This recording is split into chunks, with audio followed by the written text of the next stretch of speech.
विशाल को तोड़ना आपकी जिंदगी का मकसद हो सकता है, लेकिन मेरी जिंदगी का मकसद इतना नीचा नहीं है। तनेजा साहब, विशाल के फाइल की जेरॉक्स कॉपी।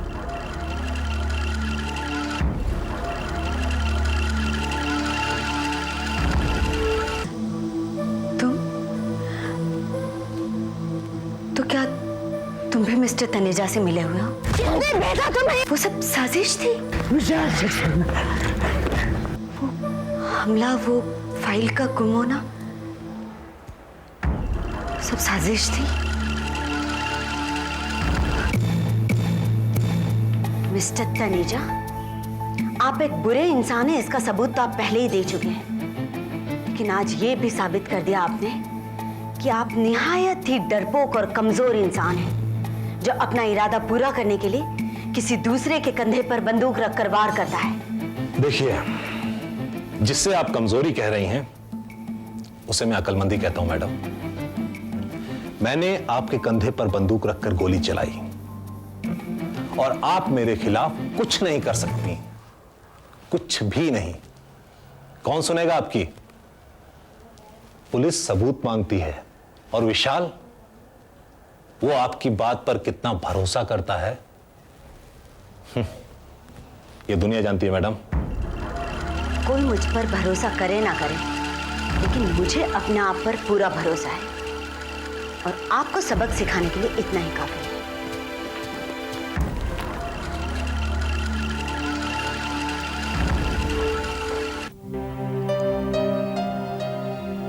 विशाल, जब भी मैं तुम्हारे सामने आती हूँ तुम भड़क जाती हो। जब भी मैं तुमसे कुछ कहती हूँ तुम अपनी सुनने और समझने की शक्ति खो बैठती हो। इसलिए खत के जरिए तुम तक अपनी बात पहुंचा रही हूँ। उम्मीद करती हूँ ये खत पढ़ने से पहले तुमने फाड़ नहीं दिया होगा। विशाल, तुमने मुझ पर कभी भरोसा नहीं किया। तुम्हारे इस रवैये ने अब तक सिर्फ मुझको नुकसान पहुंचाया है, लेकिन अब तुम अपने आप को भी नुकसान पहुंचाने लगे हो। तुम जिस तरह से हम दोनों की तकरार को एक इश्तिहार बनाकर दुनिया भर में बांटते फिर रहे हो, उसका फायदा भी दुनिया वाले ही उठा रहे हैं। तुम मानोगे तो नहीं, फिर भी मैं बताना अपना फर्ज समझती हूँ कि तुम्हारे ऑफिस की फाइल मैंने नहीं बल्कि तनेजा ने गायब करवाई थी और मेरे क्लिनिक में छुपा दी, ताकि हमेशा की तरह तुम मुझे ही दोषी मानो, मुझे खत्म कर दो और बाकी जिंदगी जेल में काटो। यही होता है विशाल, दो लोगों की तकरार का फायदा कोई तीसरा उठाता है। अगर यकीन ना आए तो तनेजा के लिए जुर्म करने वाले जीवा नाम के आदमी से पूछो। आज भी उसके पास तुम्हारी सीक्रेट फाइल की जेरॉक्स कॉपी है। तनेजा तुम्हें बर्बाद करना चाहता है।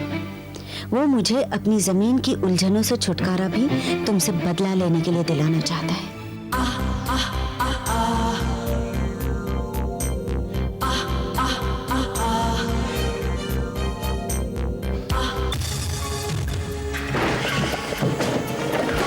विशाल,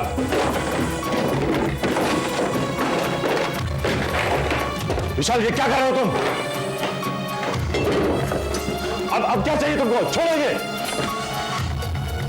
ये रुक जाओ विशाल।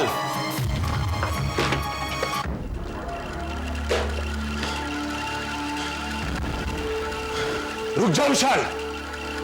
मिस्टर विशाल, ये मेरा ऑफिस है और मेरे ऑफिस में बार बार जोर जबरदस्ती करने के जुर्म में मैं तुम्हें कानून के हवाले कर दूंगा।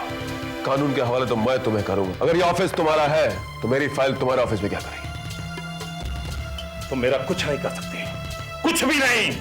ना तुम्हारे पास सबूत है और ना ही कोई गवाह। गवाही तो तुम अपने मुंह से दोगे मिस्टर तनेजा।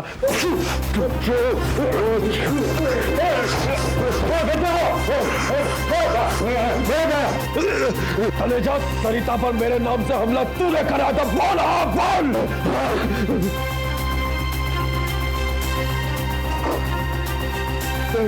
तूने मेरे ऑफिस से सीक्रेट फाइल गायब कर दी। बोल हाँ।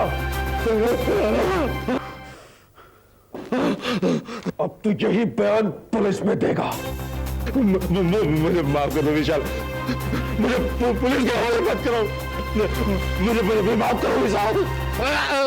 अगर तुझे माफी चाहिए तो सरिता से जो जमीन के लिए पैसे लिए थे उसे वापस कर दे, और वादा कर कि उस जमीन की तरफ आज के बाद आंख उठाकर नहीं देखेगा, वरना मैं तेरी आंखें फोड़ के उसमें बटन फिट कर दूंगा। मैं वादा करता हूँ सर, मैं डॉक्टर से था कि ना कुछ नहीं कहूंगा, कुछ नहीं कहूंगा। मैं डॉक्टर दस्तगीता को कभी परेशान नहीं करूंगा। विशाल प्लीज।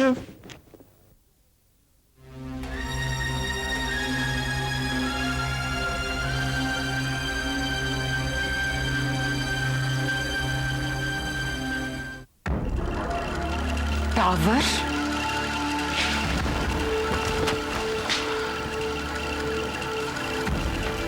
तुम यहाँ? हाँ मैं यहाँ।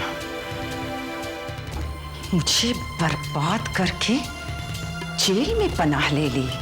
हाँ टावर, आज मैं तुम्हें समझा दूंगी कि सन्नाटा क्या है। मैं खुद मिट जाऊंगी, लेकिन उससे पहले अपने हर एक दुश्मन को मिटा दूंगी। अभी इसी वक्त इसी जेल में अगर तुम्हारे पुर्जे पुर्जे न उड़ा दिए ना, तो मेरा नाम सन्नाटा नहीं।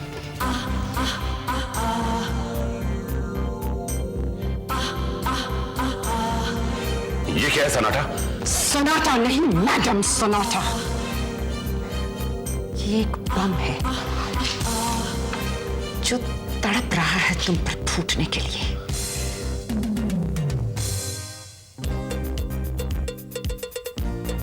What a pity, isn't it? But I don't have time to explain कि ये बम इस जेल में मैं कैसे ले आई। ऐसा मत करना सन्नाटा। I mean, मैडम सन्नाटा, अगर ये फट गया ना तो तुम भी नहीं बचोगी। हाँ I couldn't care less, Dawar. वैसे भी मेरे पास बचा ही क्या है, तुम्हारी वजह से सब बर्बाद हो गया। इंडिया और जर्मनी की पुलिस यही देखना चाहती है कि मैं कौन हूं। Who is this सन्नाटा? जिस दिन मैं बेनकाब हो गई, मुझे मालूम है मैं सूली पर चढ़ जाऊंगी, लेकिन मरने से पहले तुम्हारे शरीर के उड़ते हुए टुकड़ों का दिलकश नजारा देखना चाहती हूँ। I'll be delighted to see your body torn into pieces. Tower, be ready to take off. रुक जा मैडम सन्नाटा। देखो, तुम्हें यहाँ कोई नहीं पहचानता। तुम चाहो तो अपनी खोई हुई ताकत दोबारा हासिल कर सकती हो। बस सिर्फ मुझे इस कैद से छुटकारा दिलवा दो। मैं तुम्हारे साथ हूं। बिलीव मी, हम दोनों एक साथ मिलकर इस पूरी दुनिया को अपनी मुट्ठी में कर सकते हैं। यस।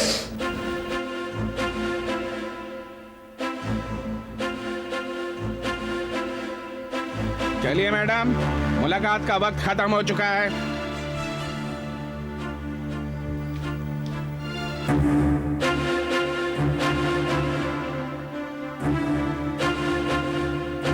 प्राणनाथ, अब तेरा आखिरी वक्त आ चुका है। जेल से निकलते ही मैं तेरे खून से होली खेलूंगा। हैप्पी होली प्राणनाथ, हैप्पी होली। सावधान, कैदी नंबर 101 जेल से लापता है। सभी सुरक्षा कर्मचारियों का आदेश है कि कड़ी निगरानी रखें। वह कैदी को देखते ही गोली चला दें। सावधान।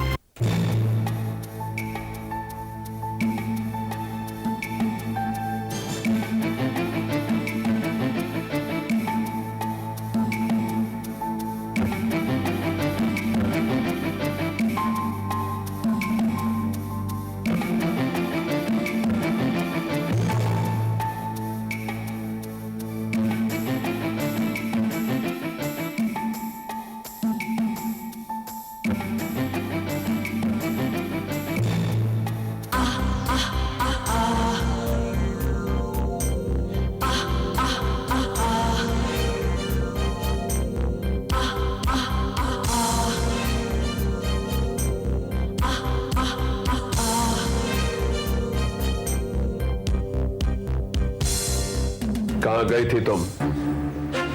इस शहर से बहुत दूर, जहां मुझे कोई पहचानता नहीं। जहां तुम्हारा नाम लेकर मेरे नाम पर कोई कीचड़ नहीं उछालता। उस जगह का कोई नाम तो होगा। Crawford village. कौन था तुम्हारे साथ? क्या फर्क पड़ता है इससे? तुम्हारी पत्नी होने के नाते मेरे लिए सिर्फ ये बात मायने रखती है कि तुम मेरे साथ नहीं थे। तुम्हें एक बार भी ये ख्याल नहीं आया कि ये दुनिया एक अकेली बेसहारा औरत का जीना कैसे नामुमकिन कर देती है? फिर भी तुम जिंदा हो, इसका मतलब तुम अकेली नहीं थी। कौन था तुम्हारे साथ अंजलि? बोलो, कौन था तुम्हारे साथ? बस करो विशाल, मैंने एक कदम घर में नहीं रखा और तुमने सवालों के ओले बरसाने शुरू कर दिए। अगर सवालों से बचना चाहती तो साफ साफ ये कहने का कि तुम विकी के साथ थी। अगर तुम्हें इतना ही यकीन है कि मैं विकी के साथ ही थी, तो फिर मुझसे इतने सवाल क्यों पूछ रहे हो? दुनिया की हर ठोकर खाकर, विकी के साथ हर रिश्ता तोड़कर मैं आखिरी बार तुम्हारे दरवाजे पर यह इल्तिजा लेके आई हूं कि विशाल, अब तो मुझे अपने घर में जगह दे दो। तुम्हारे बगैर जितने दुख मुझे झेलने थे मैं झेल चुकी हूं, अब तो मुझे अपना लो। लेकिन तुम्हारे पास तीखे सवालों के अलावा और कुछ नहीं है। तुम्हें तो मुझसे यह पूछना चाहिए था कि अंजलि, तुम ठीक तो हो? इतने दिन तुम किस हाल में रही? यही तो पूछ रहा हूं मैं कि विकी के साथ तुम किस जगह रही? होटल में। कितने दिन थे होटल में? यही कुछ 2-3 हफ्ते। क्या तुम दोनों एक ही साथ एक ही कमरे में थे? विशाल, तुम्हें शर्म आनी चाहिए अपनी बीवी से ऐसे सवाल करते हुए। दूसरे मर्द के साथ तुम छले उड़ा दो, तुम्हें शर्म नहीं? तो मुझे क्यों शर्म आती? गली गली ढोल पीटती फिर रहे हो कि तुम्हारा पति तुमसे प्यार नहीं करता है, जबकि तुम खुद किसी और के प्यार में मगन हो। देखो अंजलि, मैं तुम्हें अपने घर में जगह दे रहा हूं सिर्फ अपनी मां की खातिर। अंजलि, मैं सिर्फ मां की खातिर अपने रिश्ते की एक नई शुरुआत करने के लिए राजी हुआ हूं, लेकिन मेरे लिए जानना बहुत जरूरी है कि तुम्हारा और विकी का रिश्ता किस हद तक पहुंच चुका है। विशाल, पहली बात, विक्की के और मेरे बीच में सिर्फ हमदर्दी का रिश्ता रहा है और कुछ नहीं। और दूसरी बात, विक्की के बारे में मुझसे सवाल करने से पहले जरा अपने आप से यह पूछो कि हम दोनों के बीच के रिश्ते को तुमने किस हद तक निभाया? तुम्हारी पत्नी होने के बावजूद इस घर में मैंने दिन बिताए हैं ड्राइंग रूम में लगे कर्टन की तरह, और रातें गुजारी है तुम्हारे बेडरूम में टंगे इस खूबसूरत पेंटिंग की तरह। अगर तुम मुझसे पराये आदमी की तरह पेश नहीं आते ना, तो मुझे कोई जरूरत नहीं थी किसी और में अपनापन ढूंढने की।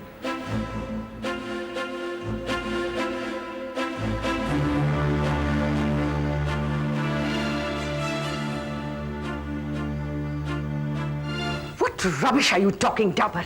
मगर ये सच है, उस औरत की सूरत बिल्कुल तुम्हारे जैसी है। जरा सोचो, अगर हम उस औरत को वहां से इंपोर्ट कर लें और उसकी जगह तुम्हें उस घर में एक्सपोर्ट कर दें, तो तुम सारी मुसीबतों से छुटकारा पा जाओगी। दुनिया तुम्हें विशाल की मां समझेगी। तुम खुलेआम घूम फिर सकती हो और बेफिक्री से अपना ड्रग नेटवर्क तैयार कर सकती हो। Oh no no no! Please, मैं कोई मावा का रोल नहीं कर सकती हूँ। और वैसे भी, I don't like Indian diet. It's too damn spicy. वो कोई आम मां नहीं है मैडम सोनाटा, वो विशाल सक्सेना की मां है। और विशाल सक्सेना इस दुनिया का एक बहुत ही रईस इंसान है। वो अपनी मां की बहुत पूजा करता है। तुम उसे झूठी ममता दोगी और धीरे धीरे उसकी दौलत पर कब्जा कर लोगी। याद रहे, तुम सर से पांव तक रुपयों से लग जाओगी। उनके घर में कोई कुत्ता बिल्ली तो नहीं है? मुझे पालतू जानवरों से नफरत है। I hate pets. है, कुत्ता भी है और एक बिल्ली भी है, मगर वो दोनों ही पालतू बनाने के लायक नहीं है। उन जंगली जानवरों का नाम है प्राणनाथ और अंजलि। बट डोंट वरी, तुम्हें हमेशा उनके साथ नहीं रहना होगा। जैसे ही तुम विशाल सक्सेना का बैंक बैलेंस खाली करोगी, मैं प्राणनाथ और अंजलि का सीना खाली कर दूंगा। पर हां, तब तक तुम्हें प्रेम का सागर उड़ेलने वाली ममतामयी मां बना रहना होगा।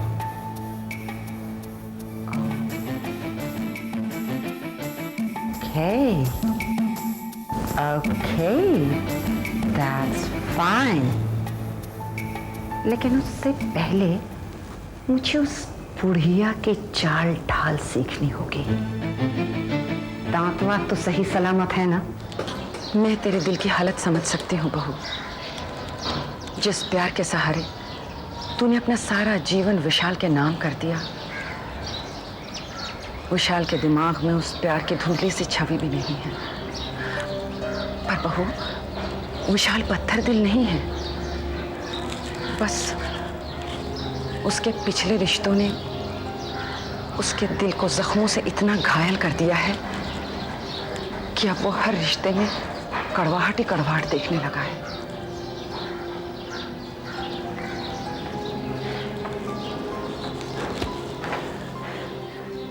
मैं विशाल के दिल के हर जख्म को भर दूंगी।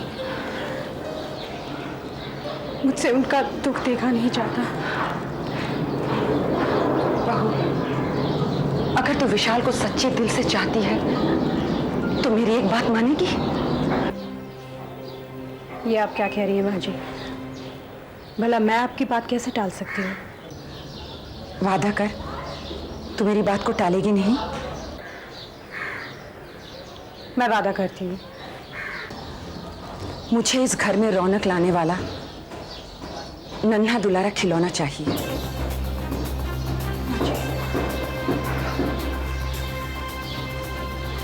बच्चे के आते ही सब ठीक हो जाएगा बहू। विशाल को सरिता से यही शिकायत थी कि वो विशाल के बच्चे को जन्म न दे सकी। मेरा यकीन कर बहू, जिस दिन तू विशाल के बच्चे की माँ बनेगी, तुम दोनों के प्यार का एक नया जन्म होगा। विशाल की खुशियों का एक नया जन्म होगा। मेरे गोद में खेलने वाला एक पोता ला दे बहू। देख, तूने मुझसे वादा किया है। जी।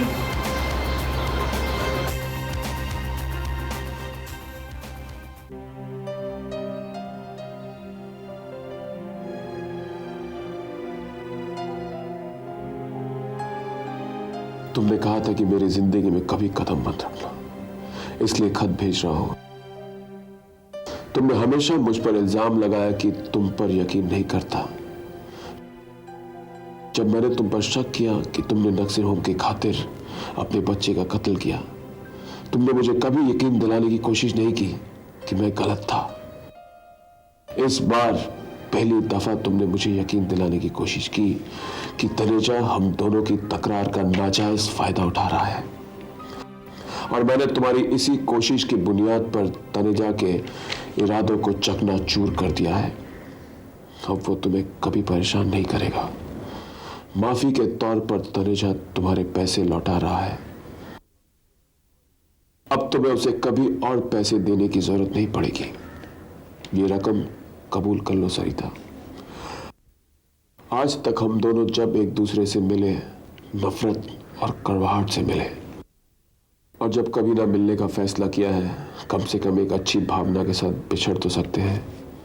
दुआ करता हूं तुम्हारे काम में तुम्हें वो खुशी मिल जाए जो तुम्हें मेरी मोहब्बत में नजर नहीं आई। अपना ख्याल रखना सरिता। विशाल, तुमने एक बार फिर उस 2 टके की डॉक्टरनी के लिए तनेजा की गर्दन मरोड़ी है। पिछली बार तो झूठा हमला करवाया था, इस बार वो बचेगी नहीं विशाल, नहीं बचेगी। जीवा, मैं विशाल की आंखों में डॉक्टर सरिता की मौत के आंसू देखना चाहता हूं। किलर, किलर जीवा, किलर। ये क्या कह रहे हो तनेजा? मैंने आज तक किसी का खून नहीं किया। तुमने आज तक जो कुछ नहीं किया वो तुम आज करोगे। 10 साल जुर्म करते करते जो तुम नहीं कमा सकते वो तुम्हें एक पल में दूंगा मैं। जीवा, तुम मालामाल हो जाओगे, मालामाल हो जाओगे जीवा। इस हाथ डॉक्टर सरिता की लाश और इस हाथ लाखों के नोट। वादा करो जीवा, कहो मंजूर है? हाँ जीवा, मंजूर है तुम्हें? तुम्हें मंजूर है जीवा? तुम्हें मंजूर है? ठीक है, मुझे मंजूर है। कैसी चल रही है आपकी पढ़ाई? क्यों क्यों नहीं पढ़ाई की? सिर्फ मस्ती करते रहे? नहीं बेटा। अच्छा। हम्म।